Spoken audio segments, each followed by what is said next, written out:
নমস্কার, শুরু করছি আজকের সংবাদ।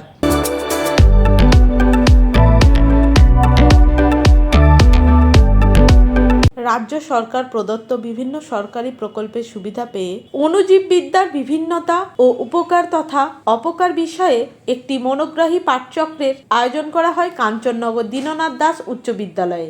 এই অনুষ্ঠানের সঞ্চালনায় ছিলেন বর্ধমান বিশ্ববিদ্যালয়ের অণুজীববিদ্যা বিভাগের অধ্যাপক এবং ছাত্রছাত্রীরা। অধ্যাপক ডক্টর শুভ্রকান্তি মুখোপাধ্যায়ের অনুপ্রেরণায় ইউজিসির পাঠ্যক্রমের সোশ্যাল আউটরিচ প্রোগ্রাম এই নামের অনুষ্ঠানের সূচনা পর্বে অধ্যাপক সোমাশ্রী দাম মানুষের দৈনন্দিন জীবনের সঙ্গে অণুজীবের আত্মীয়তার কথা বলেন। খাদ্য কিভাবে মস্তিষ্ককে তথা ব্যক্তিত্বকে প্রভাবিত করে তার সংক্ষিপ্ত ব্যাখ্যা দেন তিনি। এরপর বিভাগীয় ছাত্রছাত্রীরা অণুজীব বিদ্যার বিজ্ঞানীদের ছবি দেখিয়ে পরিচয় করিয়ে দেন। বিভিন্ন যেসব যন্ত্রে তাদের দেখা বা অস্তিত্ব জানার উপায় আছে সেগুলির সম্বন্ধে জানানো হয়। ব্যাকটেরিয়া, ফাঙ্গি ভাইরাস ইত্যাদি কিভাবে কালচার করা হয় সে বিষয়ে বলা হয়। স্যানিটাইজ, ডিসইনফেকশন, স্টোরিলাইজ ইত্যাদির বিষয়েও ছাত্রছাত্রীরা প্রেজেন্টেশন দেন।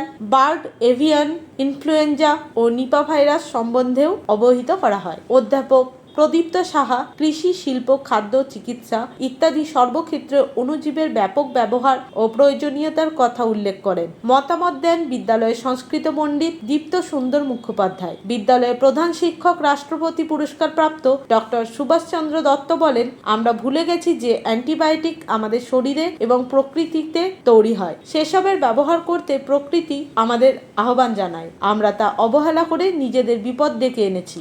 এমনকি অণুজীব মাটিকে উর্বর করে, আমাদের খাদ্য শৃঙ্খল, পরিপাক ও পুষ্টি ঠিক রেখেছে। এই বিষয়গুলি নিয়েই এখানে আলোচনা করা হয়।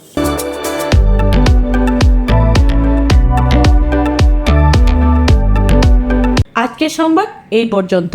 নমস্কার।